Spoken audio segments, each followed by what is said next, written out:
Good morning, students of standard 8. Welcome in day 23. As you know that in day 22, I have discussed activity number 2 in page number 206. Okay. So today I will continue to explain activity number 2. Okay. So kindly request to all of you, please sit with pen, notebook and your science book and turn page number 206. Okay. A student, in activity number 2 I have explained that means aim of this activity is to check the presence of charge in the aluminum foil. Okay. In this activity I have taken an aluminum foil or aluminum strip, cut into aluminum strip 1 into 4 centimeter. Okay, that means it cut into the rectangular shape. Okay, and it fold like V shape. Then after we will take a charge, a straw, and then we will bring near the straw, near the aluminum foil of this straw. Then you have seen there aluminum foil repel each end point. Okay. So let us see how is the explanation of this activity in your book. In activity 2, aluminum strips are spread apart because both the strips receive same kind of charges from the straw through the metallic paper clip. Okay, that means, student, in activity 2 you have seen there aluminum foil repel each other due to same charge. I have taught you about like charge repel each other, whereas a like charge attract each other. Okay, so in activity 2, aluminum strips are spread apart because both the strips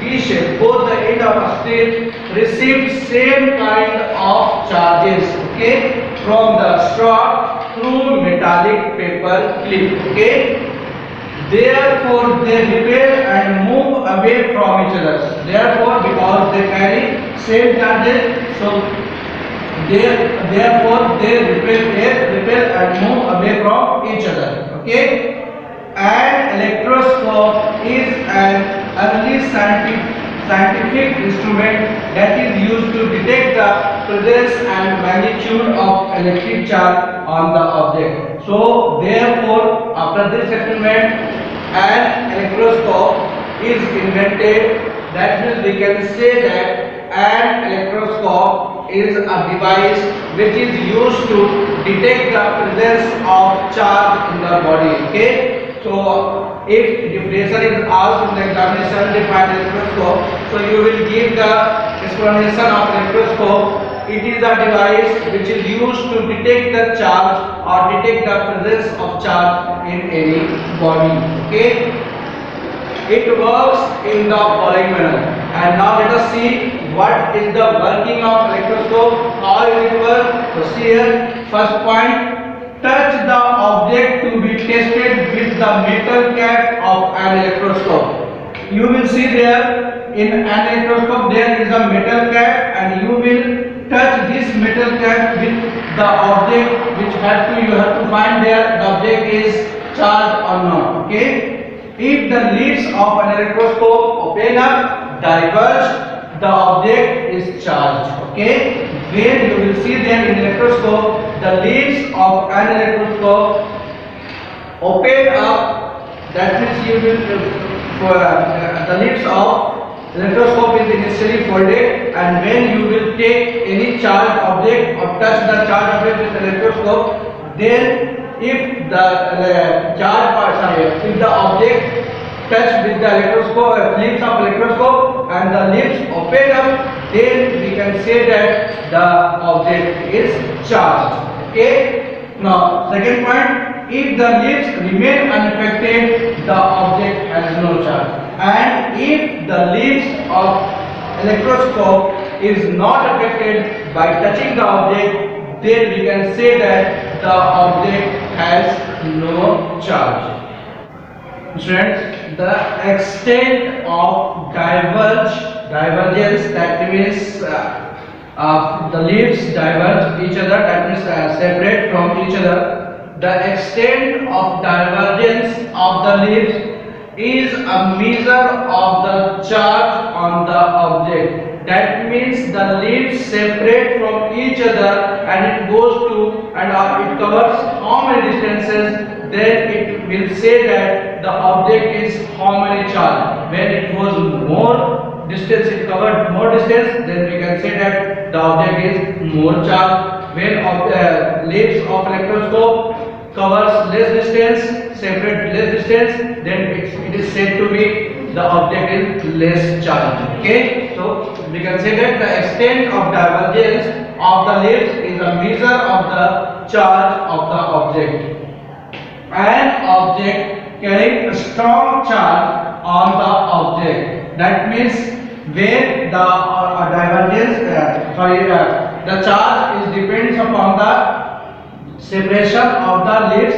So we can say that the object carrying a strong charge when the leaves covers more distance, separate more distance. Okay, a strong on the object. An object carrying a strong charge will cause more divergence of the leaves. Okay, that means the separation between the end of two leaves is more, then the particles is said to be, then the object is said to be more charged. When the separation between leaves is less as compared to first condition, then we can say that object is less charged. Okay, the leaves of an electroscope collapse as soon as we touch the metal cap with our hand, because the leaves of charged electroscope transfer charge to the earth through our body.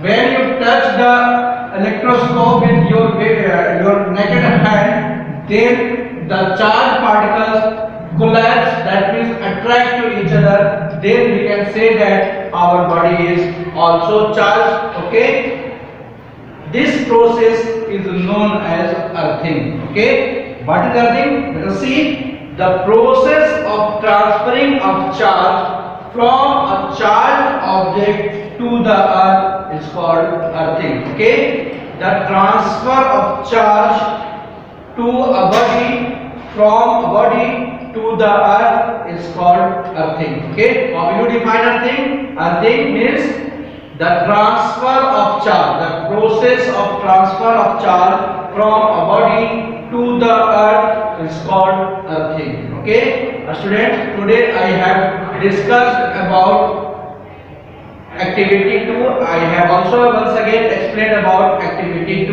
what will be the conclusion of activity 2. Now it's time for your homework, so write down homework.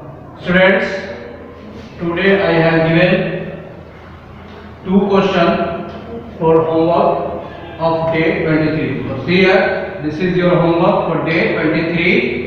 Question number 1, what is earthing? Okay, question number 1, what is earthing? Question number 2, what are the uses of an electroscope? Okay, question number 2, what are the uses of an electroscope? This is your homework for day 23. Students, today's class is over.